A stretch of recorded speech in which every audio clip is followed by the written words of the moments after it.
Did you know that you can launch automated drip campaigns based on a call outcome?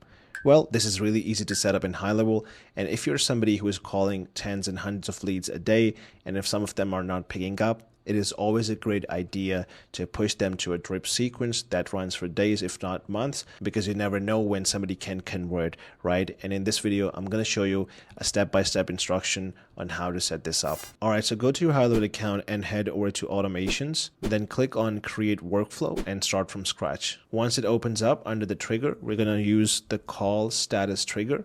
So just select this green icon right here, and then we have to add in some filters to define when should this automation take place. So let's go ahead, click on add filters, and then from here I'm going to add the filter for call direction to be outgoing, because I only want this to happen when we are making calls. So let's go ahead and add the second one, which is going to be call status, and then here I'm going to do busy, no answer, voicemail, or canceled, because in these cases the call is not going through. So the prospect might be busy, might not be a good time, or you never know. So based on these four filters, we're going to go ahead and click on save trigger. Now that the trigger is added, we're going to go ahead and add in some actions. Now usually for the drip campaigns, the structure is that you put in a wait step just like this. So let's say the initial wait period is about 10 minutes. And I always like to put that in the action name as well, so I can see it very visually. And then usually people start the drip sequence for nurturing. So here you can put an email step, or you can also put in an SMS part. So by selecting that, you can put your content here and then essentially just, copy all actions and then maybe start delaying it by 2 days or 1 day. So based on that, after every wait step, you can essentially send an email or an SMS.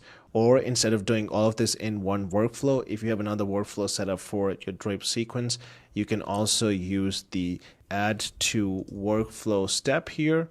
And once you select that, you can see I already have a drip sequence set up for nurturing.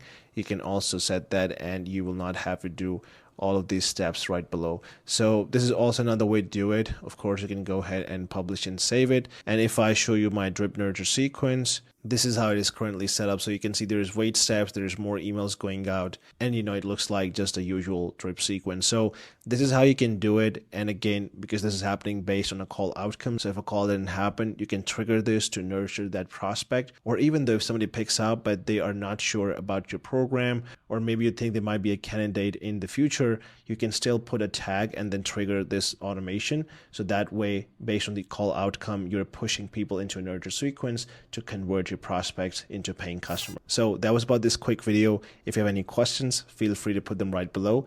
This is Usama signing off. I'll see you in the next one.